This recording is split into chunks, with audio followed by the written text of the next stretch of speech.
Episode 5 دل کی دھڑکن۔ درد کا عکس ہوں میں، درد کا رقص ہوں میں، مجھ سے دور رہو اجڑا ہوا شخص ہوں میں۔ صنم نے اس کا اتنا دماغ گھما دیا تھا۔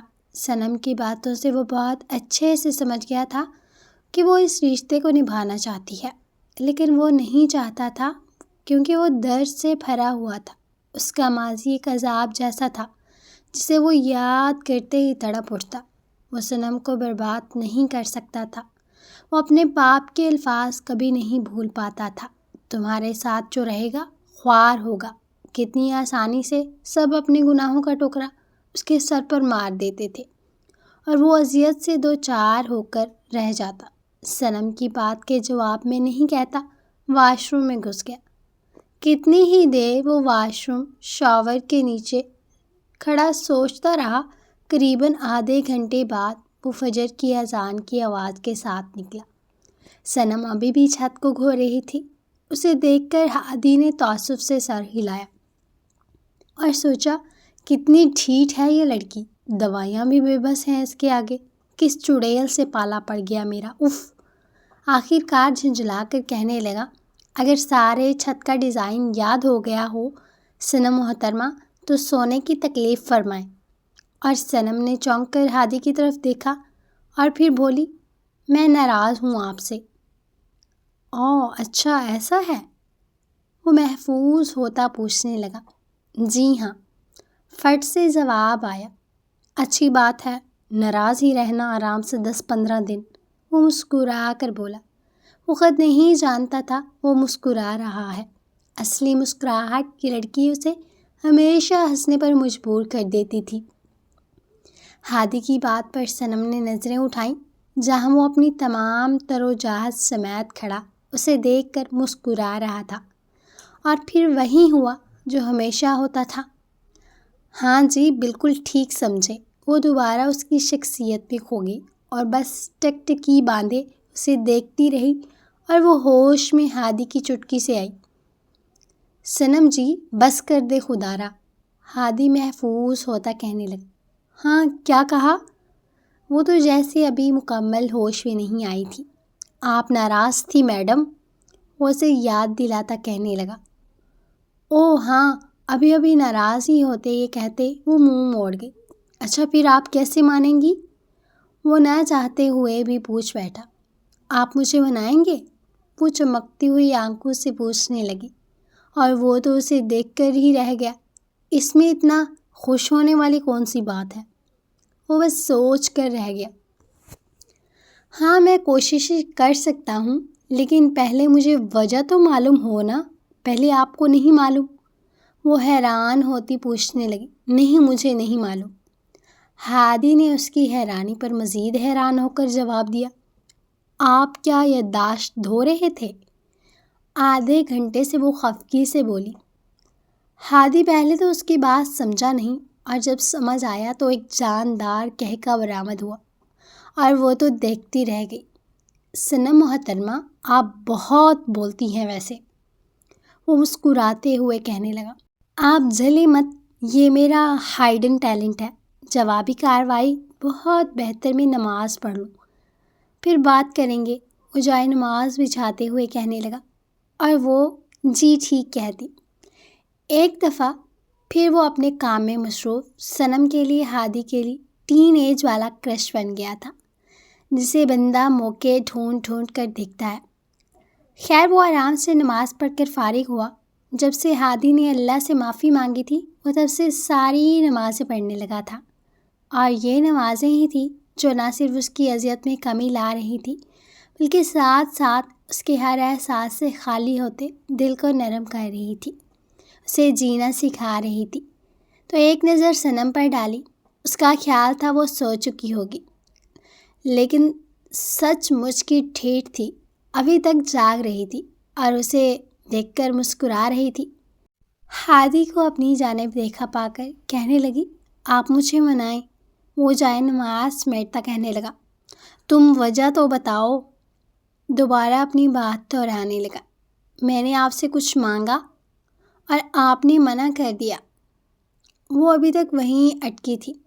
دیکھو صنم، میں سیریسلی یہ بات نہیں مان سکتا۔ اس وقت وہ سنجیدگی سے کہنے لگا، کیوں؟ فٹ سے جواب آیا، میری بات سنو اور جو پوچھوں اس کو اچھے سے صحیح سے جواب دینا۔ وہ اب بھی سنجیدہ تھا۔ پوچھے، دوبارہ وہیں تیز کی، تم اس تعلق کو نبھانا چاہتی ہو؟ ہاں، اب تو زندگی کا مقصد ہی ہادی بنتا جا رہا تھا۔ تعلق تو رکھنا ہی تھا۔ کیا تم مجھ پر بھروسہ کرو گی، چاہے حالات کیسے بھی ہوں؟ انشاءاللہ، وہ عزم سے بولی، اور وہ اسے دیکھ کر ہی رہ گیا۔ کل تک نفرت کرنے والے کو کیا ہو گیا؟ اچانک میرا ماضی بہت برا ہے، وہ افسوس سے کہنے لگا۔ وہ اب جانتا تھا صنم کیا بولتی ہے۔ میرا مطلب آپ شراب نوشی کرتے تھے؟ وہ پریشانی سے پوچھنے لگی۔ نہیں تو، وہ اطمینان سے بولا۔ پھر عیاش ہیں؟ وہ دوبارہ پریشانی سے پوچھنے لگی۔ نہیں تو، وہ دوبارہ آرام سے کہنے لگا۔ ڈاکو، لٹیرے، زانی، بدکار، منافق رہے وہ؟ دوبارہ پوچھنے لگی۔ نہیں یار، کیا ہو گیا ہے؟ میں کیوں کروں گا یہ سب؟ تو کیا کر لیا ماضی میں؟ کیا آلو چھولے بیچے ہیں خراب مسالے ڈال کر، اور آپ کی وجہ سے لوگوں کے پیٹ خراب ہوئے ہیں؟ اب کہ وہ تب کر بولی۔ نہیں یار، وہ ہنستے ہوئے بولا۔ تو پھر آپ خود ہی بول دیں، کیا کیا ہے آخر آپ نے؟ آپ مجھے بتا دیں، مجھ سے اتنا سسپینس ہینڈل نہیں ہوتا، جلدی بتائیں۔ کافی دیر بعد خاموش رہا، پھر آہستہ سے بولا۔ صنم بہت دھیمے سے پکارا۔ جی، وہ بھی آہستہ سے بولی۔ اگر کوئی آپ سے کہے کہ میں اپنے گھر کی عزت کی حفاظت نہیں کر سکتا تو کیا تم یقین کر لو گی؟ صنم سے یہ سوال نہ جانے وہ کیوں کر گیا تھا، مگر وہ سچ میں چاہتا تھا کہ اگر صنم اس کے ساتھ رہی تو اس پر اعتماد تو کرے۔ وہ صدیوں سے اعتماد کے لیے ترستا آیا تھا۔ ہر روز، ہر پل، چند لمحے اس کا چہرہ دیکھتی رہی، پھر آہستہ سے ہادی کا ہاتھ پکڑا اور اسے اپنی طرف دیکھتا پا کر دھیمی آواز میں بولی، جی کر لوں گی یقین میں۔ ہادی کے دل کو دھکا سا لگا۔ وہ یہ جواب نہیں چاہتا تھا، کم از کم صنم سے تو نہیں۔ وہ بولتے بولتے رکی، ہادی کا چہرہ دیکھا جہاں اذیت پھیلتی جا رہی تھی۔ ہادی کو دیکھ کر لگتا تھا وہ بس ابھی اٹھ کر بھاگ جائے گا۔ ہادی کے تاثرات دیکھ کر وہ دوبارہ بولنے لگی، جانتے ہیں کیوں؟ وہ آنکھیں اس پر جائے کہنے لگی، نہیں۔ وہ گردن نفی میں ہلانے لگا، کیونکہ عزتوں کی حفاظت انسان کے ہاتھ میں ہے ہی نہیں، وہ تو اللہ کے ہاتھ میں ہے۔ وہ جسے چاہے عزت دے اور جسے چاہے ذلیل کرے۔ ہادی اب بنا پلک جھپکائے اسے دیکھ رہا تھا۔ آپ کو پتہ ہے، جب میں پھنس گئی تھی تب میرا پورا کا پورا وجود اللہ سے دعا گو تھا کہ میری عزت بچ جائے۔ میں صرف اللہ سے اپنی عزت کی بھیک مانگ رہی تھی، اور انہوں نے آپ کو بھیج دیا۔ آپ نے میری حفاظت نہیں کی، میرے رب نے کی ہے۔ صنم کی باتیں سن کر ہادی کو لگا اس کے سارے وجود میں سکون اتر رہا ہے۔ اس کے اندر باہر صرف ایک ہی بات گونجنے لگی کہ وہ جسے چاہے عزت دے اور جسے چاہے ذلیل کرے۔ وہ کرتا ہے عزتوں کی حفاظت، انسان نہیں۔ آپ کو پتہ ہے ہادی، میں اس دن پہلی دفعہ آپ ہی کے کہنے پر برقعے کے بغیر نکلی تھی، اور میرے ساتھ یہ ہوا۔ میں نے آپ ہی کی بات مان لی اور اللہ کا فرمان بھول گئی، جس نے مجھے خود کو چھپانے کا حکم دیا ہے۔ اگر میں اس وقت برقعے میں ہوتی تو میرے ساتھ ایسا نہ ہوتا۔ میرے رب نے مجھ سے تھوڑی سی ناراضگی کا اظہار کیا ہے، بس میں اسے منا لوں گی۔ اللہ کو منانا تو سب سے آسان ہے نا۔ ہادی یہاں ایک ندامت آنسو گرا۔ وہاں میرے رب نے اپنے بندے کو معاف کر دیا۔ ہادی کے اندر تک سکون اتر گیا۔ وہ جس اذیت سے روز مرتا تھا وہ آج ختم ہو گئی تھی۔ وہ بس صنم سے اتنا ہی کہہ سکا، جزاک اللہ، اور باہر نکل گیا۔ اس کے جانے کے بعد زارا باجی آئیں اور کہنے لگی، ہادی بابا چلے گئے ہیں اور آپ کو سونے کا کہہ کر گئے ہیں، کیا وہ رات کو آئیں گے؟ زہرا باجی کو مکمل نظر انداز کر کے وہ اپنا سوال پوچھنے لگی۔ اس کی بات پر زہرا باجی مسکرائی ان کی مسکراہٹ کو دیکھ کر وہ سوالیہ آنکھوں سے انہیں دیکھنے لگی۔ ہادی بابا نے یہی کہا تھا کہ میرے جانے کے بعد آپ یہی سوال کریں گی۔ وہ مسکراتے ہوئے کہنے لگی، اچھا پھر میرے سوال کا جواب تو دو۔ وہ چمکتی آنکھوں سے پوچھنے لگی، یہ لے۔ زہرا باجی نے چادر میں سے فون نکال کر اسے دینے لگی۔ یہ کیوں دے رہی ہیں؟ وہ حیرت سے پوچھنے لگی۔ ہادی بابا کا فون ہے، آپ بات کر لیں۔ وہ تو فون پکڑا کر نکل گئی۔ اب صنم کو حیرت ہو رہی تھی، ابھی تو بات کی، اب فون کیوں؟ خیر اچھا ہی ہے۔ السلام علیکم میڈم۔ وعلیکم السلام، وہ چہک کر بولی اور مسکرائی۔ سب ٹھیک ہو رہا تھا اب زندگی میں، اور وہ بھی مسکرا رہی تھی۔ یار دیکھو، مجھے ایک ویک کے لیے لندن جانا ہے، ڈاکٹرز کی میٹنگ ہے، اس لیے میں گھر نہیں آ پاؤں گا، سوری۔ وہ جو مسکرا رہی تھی یکدم ہی اداس ہو گئی۔ اچھا ٹھیک ہے، وہ دھیمے سے بولی۔ یار منہ مت لٹکاؤ، میری پوری بات سنو، وہ سمجھانے والے انداز میں بولے۔ اب وہ مسکرائی تھی، وہ اس کی فکر کر رہا تھا، اس کا خیال رکھنے لگا تھا۔ اور ایک عورت چاہتی بھی کیا ہے؟ محبت اور عزت، بس یہی دو چیزیں ہی ایک عورت کو ساری عمر کے لیے آپ کا کر دیتی ہیں۔ دیکھو میں بس ایک ویک میں آ جاؤں گا، جب تک تم بھی ٹھیک ہو جاؤ گی، اور میں بھی آ جاؤں گا، نہ تو ہم یہ گھر چھوڑ دیں گے، کہیں اور شفٹ کر جائیں گے، ٹھیک ہے؟ جی ٹھیک ہے۔ وہ بنا چوں چاں کیے مان گئی۔ اب اسے نیند آ رہی تھی اور اب سونا تھا فائنلی۔ اب میں کل فون کروں گا، اپنا خیال رکھنا، اور ڈاکٹر زیب کو تنگ مت کرنا۔ ہاں بھائی، نہیں کروں گی، تنگ وہ اونگتے ہوئے بولی۔ صنم محترمہ، شوہر کو بھائی بولنے پر آپ کو الگ سے گناہ ملے گا۔ ہادی نے لطف سے طنز کیا۔ اب میں سو جاؤں؟ وہ ساری باتوں کے جواب میں بس یہی بولی۔ ہاں سو جاؤ آرام سے، کل بات ہوگی۔ اب وہ اللہ حافظ کہہ کر فون بند کر چکا تھا اور وہ فوراً سے سو گئی۔ صنم محترمہ کا بھی حق ہے نیند پر۔ صنم کا فون رکھ کر وہ سرشاری سے مسکرایا۔ آج زندگی کی بہت بڑی دھول چھٹ گئی تھی، تکلیف کم ہو گئی تھی۔ وہ ہسپتال پہنچا اور راہداری میں ہی اسے فضا اور فیض نظر آ گئے۔ وہ دونوں مسکراتے ہوئے اس کے قریب آ رہے تھے۔ انہیں دیکھ کر وہ بھی مسکرایا۔ کیا ہوا بھائی، آج تو آپ صبح صبح مسکرا رہے ہیں، کہیں بھابھی پسند تو نہیں آ گئی؟ فیض چوکی سے بولا۔ آ گئی ہادی؟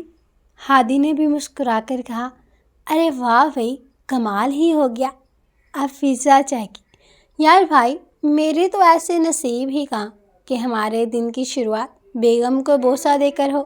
فیض معنی خیز انداز میں فضا کو دیکھ کر بولا، جس پر وہ شرم سے سرخ پڑ گئی اور ہادی کے لیے اپنی مسکراہٹ چھپانا مشکل ہو گیا۔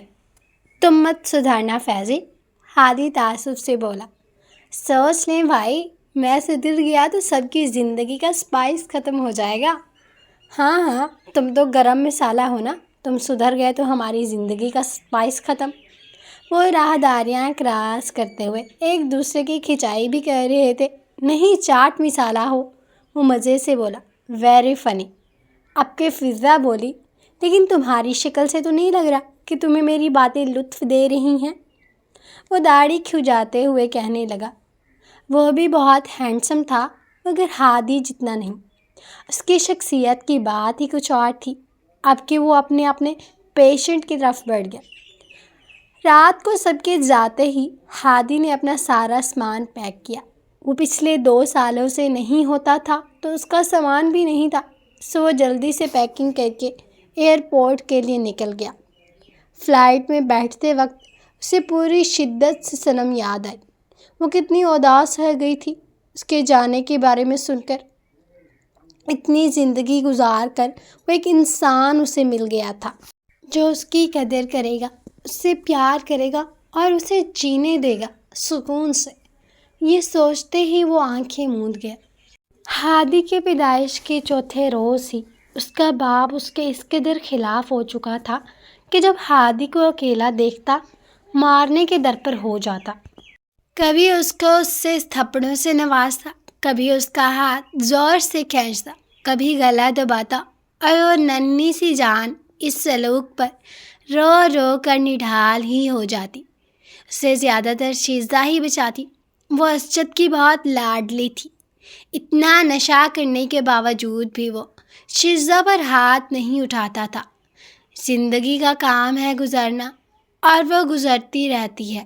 جیسے جیسے وقت آگے بڑھ رہا تھا، اسجد کی عادتیں اور بھی خراب ہوتی جا رہی تھی۔ وہ سارا دن نشہ کرتا، سعدیہ کو مارتا پیٹتا، نہ صرف سعدیہ کو مارتا بلکہ ہادی کو بھی اپنے تشدد کا نشانہ بناتا۔ ہادی کے سارے جسم پر گہرے گہرے نیل پڑ گئے تھے۔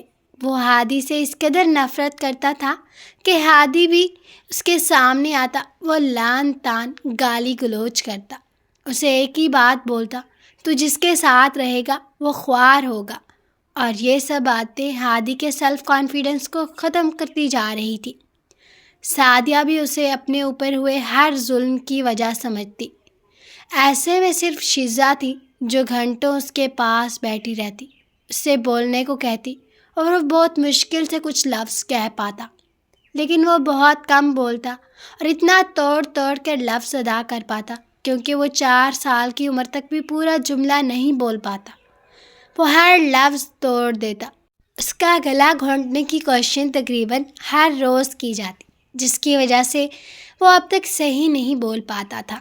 ہادی کے جانے کے بعد صنم سو گئی، اور اتنا سارا سوئی کہ سوتی ہی چلی گئی۔ سارے گائے منڈی بیچ کر اتنا سونے کے بعد جب اس کی آنکھ کھلی تو شام کے 7 بج رہے تھے، اور فضا اس کے پاس بیٹھی گنگنا رہی تھی، آنکھیں بند کیے دوسروں کی کانوں کی پرواہ چھوڑ کر۔ کم از کم صنم کو تو ایسا ہی محسوس ہو رہا تھا کہ اگر یہ لڑکی 10-15 منٹ اور گانا گائے گی تو صنم کو کانوں کا علاج کروانا پڑے گا، اور ہادی بیچارہ لنگڑی کے ساتھ بہری بیوی بھی سنبھالے گا۔